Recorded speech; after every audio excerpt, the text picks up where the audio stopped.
உண்மையில் மனிதனின் மூளை இரவில் தூங்குகின்றதா? அப்படி தூங்கினால் எமக்கு கனவுகள் வருவது எப்படி ஆண்டு கேட்டிருக்கார் ஸ்வீட் பாய் செல்வா.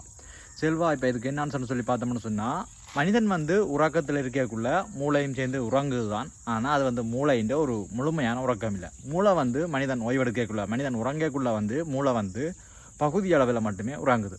மனிதன் உறக்கம் அப்படின்றது 2 நிலைகளை கொண்டது. ஒன்று ரெம் நிலை, இன்னொன்று நான் ரெம் நிலை. இப்போ மனிதன் உறக்கத்தில் இருக்கக்குள்ள, குறிப்பா நான் ரெம் நிலையில, உறக்கத்துல நான் ரெம் நிலையில இருக்கக்குள்ள மனிதன் மூளையின் பெரும்பகுதி ஓய்வில் இருக்கு. மனிதன் மூளையின் குறிப்பிட்ட ஒரு பகுதி அளவில் மட்டும் மூளை செயல்பட்டு கொண்டிருக்கு.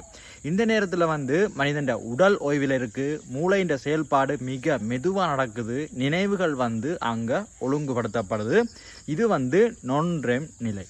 அடுத்தது ரெம் நிலை. இந்த ரெம் நிலையில தான் மனிதனுக்கு கனவுகள் அப்படின்றது வரும். இந்த ரெம் நிலையில மனிதன் மூளை நல்ல ஆக்டிவா இருக்கும். இதே நேரத்தில் ஏற்கனவே ஒழுங்குபடுத்தப்பட்ட நினைவுகளும் மனிதன் உணர்ச்சிகளும் சேர்ந்து கொண்டு மனிதனுக்கு கனவுகளை உருவாக்கும். இதே நேரத்தில் மனிதன் கண்கள் இருக்கு தானே, அந்த கண்களுக்குள்ள இருக்கிற ஐபால் இடமாகவும் பலமாகவும் அங்கேயும் இங்கேயும் அசைய தொடங்கும். பயங்கர ஆக்டிவ்ல இருக்கும். இந்த நிலையில தான் கனவுகள் அப்படின்றது வருது. இப்போ ரெம் நிலையில. அப்போ மனிதன் உறங்கக்குள்ள மூளையும் உறங்குதான்னு கேட்டால், மனிதன் உறங்கக்குள்ள மூளையும் ஓய்வெடுக்குது. அது முழுமையான ஓய்வு இல்லை, ஒரு பகுதியளவான ஓய்வை மூளை எடுக்குது.